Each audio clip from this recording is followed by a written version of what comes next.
కానీ పరలోక వైపు చూడాలి అంటే నీవు నీ ధనము పరలోకంలో సంపాదించుకోవాలి. ఎప్పుడు సంపాదించుకుంటాము చెప్పండి? ఎప్పుడు మనం సంపాదించుకోగలిగే వారికి ఉన్నాము అంటే దేవుని యొక్క కోతలో నువ్వు ఉన్నప్పుడు, దేవుని యొక్క పనిలో నువ్వు నిమగ్నమైనప్పుడు. ఈరోజు నువ్వు జీతం పుచ్చుకోవాలంటే ఏ పని చేస్తున్నామని మన జీతాన్ని పుచ్చుకోగలిగే వరకు ఉన్నాము. ఏసై పిలుస్తున్నాడు, ఇదిగో తన ద్రాక్షతోటలో పని వారిని పిలుస్తూ ఉన్నాడు. మీరు ఎలా ఊరికనే నిలబడుతున్నారు? మీరు ఎలా ఊరికనే అలా ఖాళీగా కూర్చున్నారంటే నేను చేతులు ఇస్తాను. ఈ లోకంలో చాలా మంది ఖాళీగానే ఉంటారు, కానీ కొంత సమయం ప్రార్థన చేసుకుందాము, ప్రార్థనకు వెళ్దాము, దేవుడిని స్తుతిద్దాము, దేవుడి పరిచయం వాడబడతాము అని చెప్పుకునే పరిస్థితుల్లో మనము ఉండలేకపోతున్నాం, ఆలోచించలేని పరిస్థితుల్లో మనం ఉంటూ ఉన్నాం. 3 దినాలు ఎక్కడెక్కడ నడుచుకుంటూ వెళ్ళిన విశ్వాసులుగా మనం ఉన్నాం. దేవుని యొక్క పరిచయంలో ఎంతగానో వాడబడిన వరకు ఉన్నాం. సువార్త దండయాత్రలు, సువార్త పరిచయంలో ఎంతగానో ఆయన నామని బయలుపరిచిన వరకు ఉన్నాం. కానీ ఇప్పుడు ఏమైంది అంటే వెనుకబడిపోయిన వరకు ఉన్నాం. మొదటి వారు కడపటి వారు, కడపటి వారు మొదటి వారు అవుతున్నట్లుగా మొదటి వారిగా ఉన్న నీవు కడపటి దానికి అయిపోయావు, చివరి దాని అయిపోయావు. ఆలోచించుకుందాం ఈరోజు. ఎవరి బిడ్డలుగా పెద్దలుగా ఉన్నా నువ్వే స్థితిలో ఉన్నా కానీ, ఏ విధమైన బలహీనమైన పరిస్థితిలో ఉన్నా కానీ, దేవుని యొక్క పనిలో ఉన్నప్పుడు, దేవుని పని అనేది చేయగలిగినారు కానీ ఉన్నప్పుడు దేవుడు నీకు చేతికిస్తాడు. పనిచేసేవాడు ఎవరు కాలమందు యెహోవా కాడి బయట నరునికి మేలు. ఆ కాడ పోతేవాడు ఎవరు అంటే ప్రభువే. ఆ కాడిని భరించగలిగే శక్తి ఇచ్చేది ఎవరు అంటే ప్రభువే. నేను కాదు, నేను కాబట్టి సువార్త పరిచయం చేస్తున్నాను, నేను కాబట్టి ఈ విధంగా వాడబడుతున్నాను. నీలో మనలో ఏ విధమైన సామర్థ్యత లేదు. మనందరము అయోగ్యులమై ఉన్నాం, మనమందరం కూడా బలహీనమైన వాడు ఉన్నాం. కానీ దేవుడు మనల్ని బలపరిచిన వాడు ఉన్నాడు. మోషేని దేవుడు పిలిచి, ఇదిగో నేను ఇశ్రాయేలు ప్రజలు విడిపించడానికి నేను గొప్ప నాయకుడుగా ఎన్నుకోబోతున్నాను అన్నప్పుడు మోషే ఏమంటాడు అంటే, నేను నత్తివాడిను, నేను మాట మధ్య కలిగిన వాడిని ఉన్నాను, నేనంత గొప్పవాడిని కాను, నేను ఆ దానికి దేవుడికి ఆ పనికి నేను ఏ విషయంలో నేను అర్హత లేని వాడిని ఉన్నానని అనుకుంటుంటే దేవుడు మోషేని బలపరిచాడు. ఈరోజు మేమేం చేయగలుగుతామండి? ముసలివాళ్ళమండి, మేమేం చేయగలుగుతామండి? చిన్నపిల్లలమండి, మేమేం చేయగలుగుతామా అని ఆ పనికి వెళ్ళిన సమయంలో నేను రోజు ఎండగా ఉందని, కొంత ప్రయాణం చేస్తున్న సమయంలో ఎండగా ఉందని ఒక బీచ్ దగ్గర నేను ఆగాను. ఈలోపు కోటకి నేను కొంతమంది డాక్టర్ మీద వచ్చి ఆ బీచ్ నీళ్ళలో కిందకు దిగుతూ ఉంటున్నారు, ఒకరి తర్వాత ఒకరు. వాళ్ళందరిని చూసి ఆశ్చర్యపోయారు. వాళ్ళందరిలోకి ఆవులు తీస్తారు అనుకుంటే ఎవరి కాలంలో ఉన్నారు. అందరూ కూడా వృద్ధాప్యం ఉన్న వాళ్ళే, అందరూ కూడా శరీరం ఒడిలిపోయిన వారే. వాళ్ళందరూ దిగుతూ ఉంటుంటే ఎంత ఓపికంటే ఎంత కష్టపడుతున్నారని ఆశ్చర్యపోయారు. ఈ లోపు ఒక ఆవుని బాగా ఊగిపోయింది, బాగా ముసలిగా శరీరం అంతా ఒడిలిపోయింది. అది ఎలా దిగుతుంది పాపం? వీళ్ళందరూ కలిసి పుస్తకం టాక్టర్లో పెట్టుకుంటే దిగితే బాగుంటుంది కదా అనుకున్నాను. కానీ అందరికంటే ఆమె టాక్టర్ మీద చేతి పట్టుకోకుండా దుక్కేసింది, కిందకి దుక్కేసేసుకెళ్ళి ఊగుంటే వెళ్ళిపోతుంది. ఎంత ఓపిక,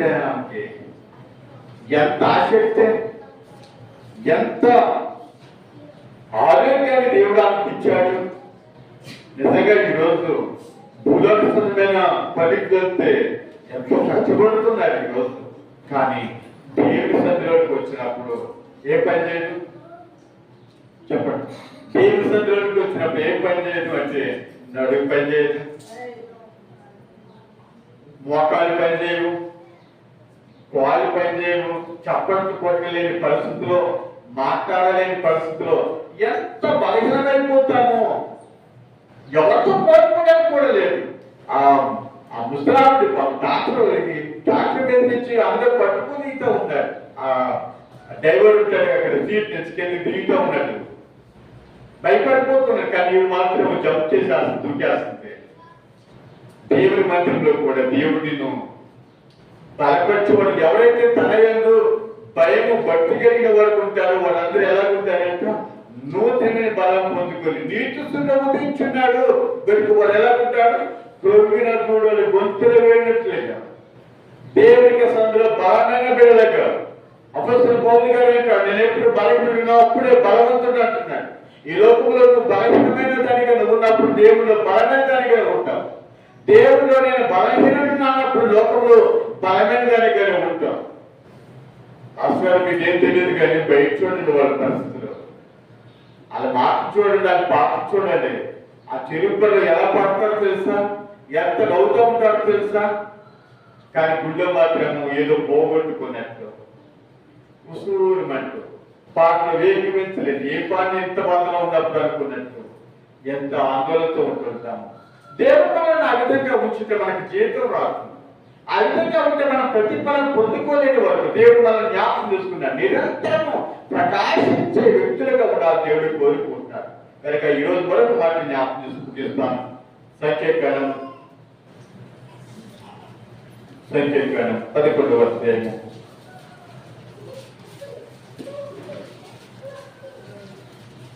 సంఖ్యాకాండం 11వ అధ్యాయం 30వ వచనం చదువుకుందాం. అప్పుడు మోషేయు ఇశ్రాయేలు పెద్దలను బాలిలోకి వెళ్ళి తరువాత యెహోవా సన్నిధి నుండి ఒక గాలి బయలుదేరి సముద్రం నుండి ఊరేలను రప్పించి పాలెము చుట్టూ ఈ ప్రక్కను ఆ పక్కను దినప్రయాణం దూరం వరకు భూమి మీద 2 మూరల ఎత్తున వాటిని పడజేతులు. మోషేతో దేవునికి మాట్లాడుతున్న మాత్రమే జ్ఞాపకం తీసుకుంటే నువ్వు ఒక్కడే పని యొక్క భారాన్ని మనం కలిగి ఉండకుంటారు. చూడ 30 అప్పుడు మోషే పెద్దలను పల్లెంలోనికి వెళ్ళి తరువాత యెహోవా సన్నిధి నుండి ఒక గాలి బయలుదేరి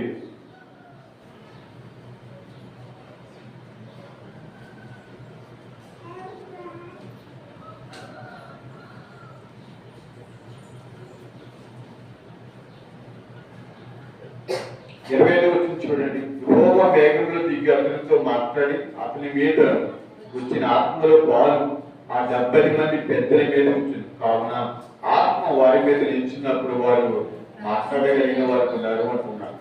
దేవుని యొక్క బిడ్డలకు ఉన్న వారందరికీ జీవితాలు పునరావృత్తిని కూడా చదువుకున్నట్లయితే అప్పుడు యెహోవా మోషేను తిట్లెను, జనులకు పెద్దలను అధిపతులను నీ వెలిగిన ఇశ్రాయేలు పెద్దలను 70 మంది మనుషులను నా ఎదుకు పోగు చేసి ప్రత్యక్ష గుడారముకు వారిని తోడుకునేదాము. అక్కడ వారు నీతో కూడా నిలవబడలేదు.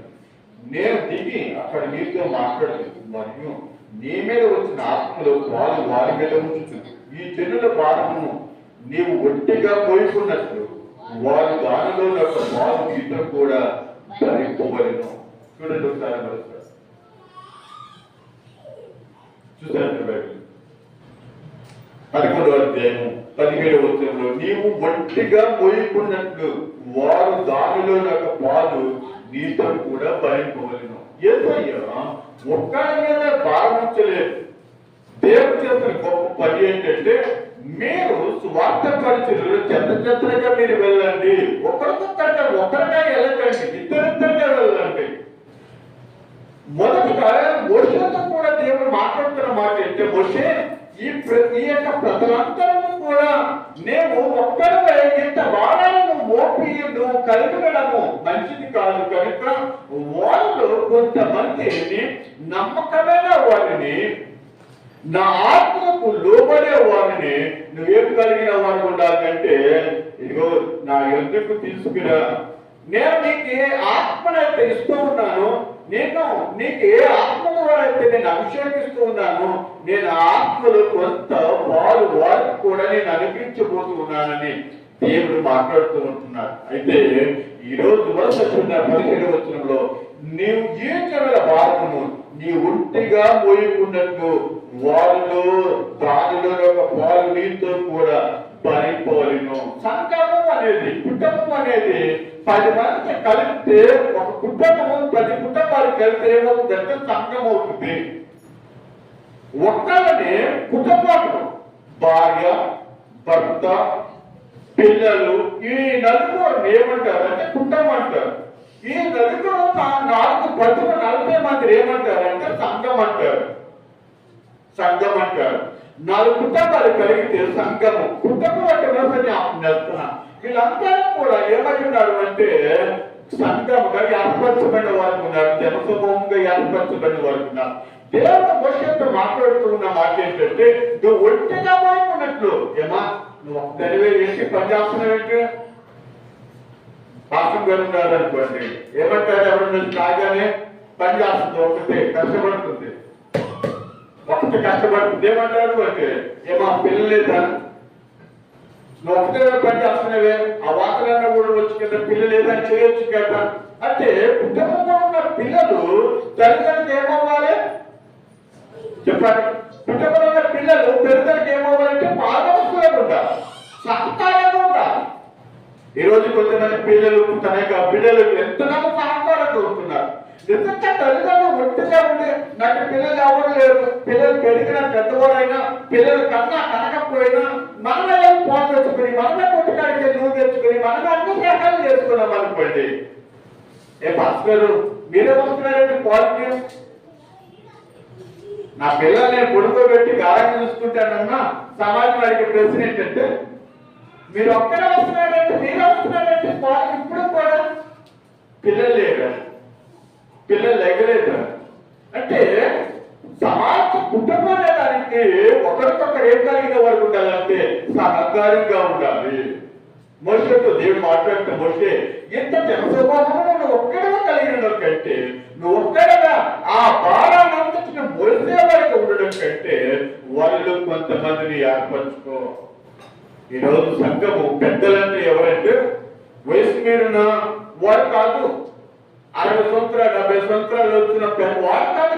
పెద్దలు అంటే ఎవరంటే దేవునికి ఆత్మ, దేవునికి సేవకులు నడిపించిన ఆత్మలను కొంత పాల్గొనలు కొండి పాట పడేవారుగా, పరిచయం చేసేవారుగా, ప్రార్థించేవారుగా పెద్దలైన వారిని. తిమోతితో అపోస్తలుడు పౌలు గారు అంటాడు కదా, కొంతమంది పెద్దలను పిలిపించండి, వారు వచ్చి ఆ రోగుల కొరకు నూనె రాసి. ఎవరు పిలిపించారంట? పాస్టర్ వెళ్ళిపోయారు, సువార్తకి వెళ్ళిపోయారు. ఆయన పాస్టర్ పని ఏంటంటే ఎవరు బాగోకపోతే వార్తకి వెళ్ళడం కాదు, సువార్త పనులు నిమగ్నమైపోతున్నాడు. ఆ సువార్త పరలోకమైన సువార్తను ప్రార్థించిన పెద్దకు వెళ్ళిపోతున్నాడు ఆయన. ఈరోజు సంఘం ఎవరికి బాగోలేదు, అప్పుడు ఎవరు పిలిపించాలి? ఆ పాతగారు అలాగే తిరుగుతుంది కదా, దగ్గర మీరు వచ్చి ప్రార్థన చేయనంటారా? ఎవరు పిలిపించారు? సంఘంలో ఉంటారా పెద్దలు? సంఘంలో పెద్దలైన వారిని వారు పిలిపించు, వారి పిలిపించు. ఒకరోజు నేనైతే గమనించాను, చీపురుగూడెంలో చాలా సంవత్సరాల క్రితం పాస్టర్ ఆలోచించా, ఒక యంగ్ యూత్ వచ్చింది అక్కడికి. ఎవరు ఆ యంగ్ యూత్ అంటే 70 సంవత్సరాలు ఉన్న యంగ్ యూత్ వచ్చింది.